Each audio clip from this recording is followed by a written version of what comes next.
سرات میں یمن کا جو علاقہ ہے، اور اس وقت پولیٹیکلی لحاظ سے، سیاسی لحاظ سے یمن کے حالات خراب تھے، اور وہاں پہ خانہ جنگی، جس کی لاٹھی اس کی بھینس، تو افراتفری میں لوگ کسی نہ کسی کو پکڑ لیتے اور پکڑ کے بیچ دیا کرتے۔ تو پہلے وقتوں میں غلام بنانے کے کئی طریقے ہوتے تھے، یا تو جنگوں میں آپ نے جو قیدی لیے ہیں ان قیدیوں کو غلام بنا دیا جاتا تھا۔ یہ اصول تھا کہ جو جنگوں میں قیدی آئیں گے، چاہے وہ لوگ پہلے آزاد تھے، جیسے ہی وہ قید ہوں گے اب وہ غلامی میں، آپ ان کو بیچ سکتے ہیں، یہ بھی ہوتا تھا۔ پھر یہ بھی ہوتا تھا کہ کوئی شخص جوئے میں اپنے آپ کو ہار جاتا تھا، جب پیسے ختم ہو جاتے کہتا بھی میں تیرا غلام ہو جاؤں گا، چل میرے ساتھ جوا کھیل۔ جوئے میں ہار جاتے، اپنے آپ کو غلامی میں دے دیتے، آگے پھر غلامی کی زندگی شروع ہو جاتی جب تک وہ آزاد نہیں ہوتے تھے۔ کبھی کبھار ایسا ہوتا کسی نے کسی کو قتل کیا ہے تو قاتل سے پھر دیت کا مطالبہ اگر کیا جاتا تو وہ کہتا ہے میں دیت نہیں دے سکتا، تو وہ کہتے ہم تیرا قصاص بھی نہیں لیں گے، تو دیت بھی نہیں دے سکتا، تو اپنے آپ کو ہماری غلامی میں دے دے۔ پھر اس کو بھی غلامی میں دے دیا جاتا تھا، یا پھر وہ اپنے کسی بھائی کو، بیٹے کو غلامی میں دے دیتا تھا۔ یہ بھی غلامی میں آنے کا طریقہ ہوتا تھا۔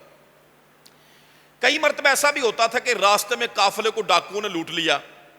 اور لوٹ کر سارے قافلے والوں کو غلام بنا کے منڈی میں بیچ دیا، کبھی ایسا بھی ہوتا تھا۔ اور یہی کچھ ہوا ہے سرات کے اندر۔ جب یہ پوری فیملی حبشہ سے سرات میں شفٹ ہوئی ہے تو سرات کے اندر ہنگامی صورتحال تھی، خانہ جنگی تھی، تو انہوں نے وہاں پر جو وقت دیکھا بڑا شدید وقت تھا، ان کو مال اسباب ان کا لوٹ لیا گیا، اور اس کے بعد پوری کی پوری فیملی کو غلام بنا کے منڈی میں بیچنے کے لیے لے آئے۔ حضرت بلال بھی غلام بنا لیے گئے، آپ کی والدہ صاحبہ بھی، آپ کے دونوں بھائی اور آپ کی ہمشیرہ بھی، ان کو منڈی میں، یمن کی منڈی میں غلاموں کی لائن میں کھڑا کر دیا گیا۔ اب مکہ سے قافلہ گیا ہوا تھا ان دنوں میں عبداللہ بن جدعان کا۔ یہ شخص مکہ کے رئیسوں میں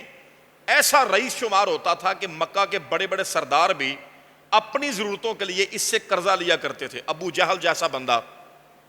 اسی سے قرضہ لیتا ہے، امیہ بن خلف جیسا بندہ اس سے قرضہ لیتا ہے، ولید بن مغیرہ جیسا بندہ، ندر بن حارث جیسا بندہ،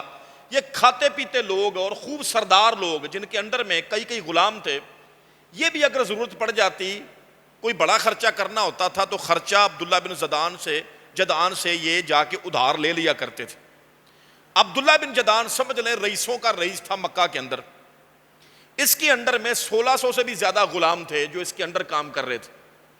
اور وہ مختلف طرح کے شعبے اس نے آگے بنا رکھے تھے۔ یوں سمجھے چھوٹے چھوٹے کارخانے، چھوٹی چھوٹی فیکٹریاں، کسی نہ کسی کام کی، کوئی سلائی کڑھائی کی فیکٹری، کوئی چمڑے کی فیکٹری،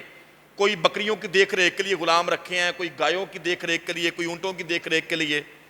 تو اس کے کئی ڈیرے تھے مکہ کے ارد گرد، ڈیروں پر بھی غلام موجود ہے، جہاں چاہتا جاتا آجا۔ تو یہ بندہ پورے مکہ میں سب سے زیادہ نامی گرامی رئیس آدمی تھا۔ تو اس نے غلاموں کی خرید کے لیے وہاں پر یمن میں چکر لگایا، اور یمن جا کے منڈی سے غلام خریدنے کے لیے جب اس نے وہاں چکر لگایا تو اس کی نگاہ حضرت بلال پر پڑی، ان کو بھی خرید لیا، اور اس کے ساتھ میں مکہ کے اور بھی لوگ تھے، جناب بلال کے فیملی ممبرز کو دوسروں نے خرید لیا، کسی نے آپ کی ہمشیرہ کو خرید لیا، کسی نے آپ کے دونوں بھائیوں کو خرید لیا، کسی نے آپ کی والدہ صاحبہ کو خرید لیا، اور بھی کئی غلام وہاں سے خریدے گئے، خرید کر یہاں لے آئے۔ حضرت بلال رضی اللہ تعالی عنہ کو